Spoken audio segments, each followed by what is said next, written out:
இந்த 2025 car joggers அப்படின்னு இப்போ ரீசெண்டாக பிரைம் வீடியோவில் ரிலீஸ் ஆன படத்தை பற்றி இந்த வீடியோவில் பார்க்க போகிறோம். இந்த படத்தோட டியூரேஷன் அப்படின்னா ஒரு 1.5 மணி நேர படம். இப்போ இந்த படம் எப்படி இருக்குது, இந்த படத்தோட கதை என்ன அப்படிங்கிறத இந்த வீடியோவில் பார்த்துடலாம். நீங்கள் ஃபஸ்ட் டைம் நம்ம சேனலை பார்க்குறீங்க அப்படின்னா நம்ம சேனலில் சப்ஸ்கிரைப் பண்ணி பெல் ஐக்கானையும் கிளிக் பண்ணிக்கோங்க. அப்போ தான் நான் போடக்கூடிய ஒவ்வொரு படங்களோட ரிவ்யூவும் உங்களுக்கு வந்து சேரும்.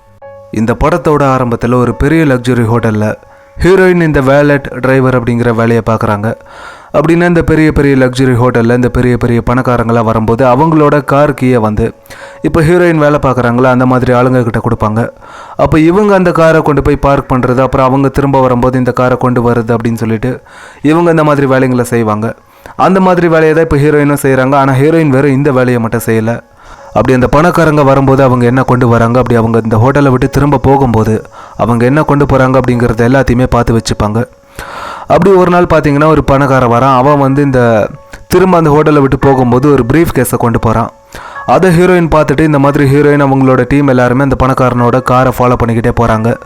அப்படி ஒரு கட்டத்துக்கு அப்புறம் ஹீரோயின் அவங்களோட டீம் எல்லாருமே அந்த காரை ஷூட் பண்ணுறாங்க.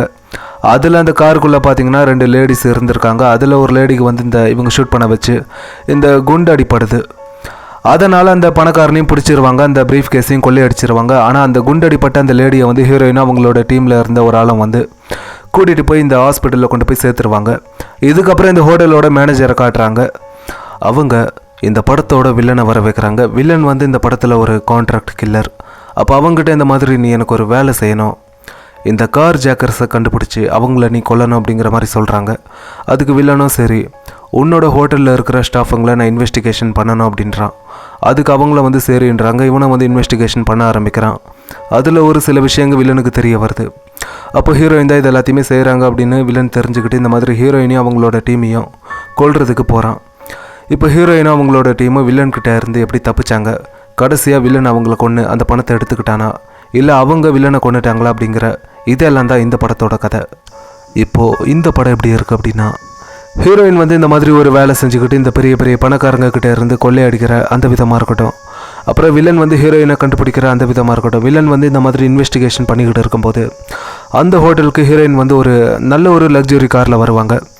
அதை வில்லன் பார்த்துருவான். இவங்க இந்த மாதிரி ஒரு வேலை செஞ்சுக்கிட்டு இவங்க எப்படி இந்த மாதிரி ஒரு காரை வாங்க முடியும் அப்படின்னு அவனுக்கு ஒரு டவுட் வருது. இதுக்கப்புறம் வில்லன் வந்து ஹீரோயினையே கண்டுபிடிச்சிருவான். அதாவது ரொம்ப ஸ்ட்ராங்கான எவிடன்ஸ் கிடச்சா மட்டும்தான் கண்டுபிடிக்க முடியும் அப்படிங்கிற மாதிரி இல்லாமல் சின்ன சின்ன எவிடன்ஸை வச்சு வில்லன் வந்து கண்டுபிடிக்கிறான் அப்படிங்கிறத காட்டும்போது ரொம்ப அது பார்க்குறதுக்கும் நல்லா இருந்துச்சு, நல்லா இன்ட்ரெஸ்டிங்காக இருந்துச்சு அப்படின்னு தான் சொல்ல முடியும். அப்புறம் பெர்ஃபார்மன்ஸை பற்றி சொல்லணும் அப்படின்னா, ஹீரோயின் வில்லன் இவங்க வந்து ஒரு நல்ல ஒரு பெர்ஃபார்மன்ஸை கொடுத்துருக்காங்க. மற்றவங்க எல்லாருமே ஒரு ஆவரேஜான ஒரு பெர்ஃபார்மன்ஸை கொடுத்துருக்காங்க அப்படின்னு தான் சொல்ல முடியும். அப்புறம் இந்த படத்தில் இந்த ஸ்க்ரீன் பிளேயில் கொஞ்சம் ஒரு சில இடங்களில் கொஞ்சம் லேக் இருக்குது. சினிமாட்டோகிராஃபி, சவுண்ட் எஃபெக்ட்ஸை இன்னும் கொஞ்சம் பெட்டராக பண்ணியிருக்கணும் அப்படின்னு தான் எனக்கு தோணுச்சு. அப்புறம் இந்த படத்தில் ஒரு பெரிய நெகட்டிவான விஷயம் அப்படின்னா, ஆக்ஷன் சீக்வன்ஸை இந்த படத்தில் இன்னும் கொஞ்சம் வச்சுருக்கலாமே அப்படின்னு தான் எனக்கு தோணுச்சு.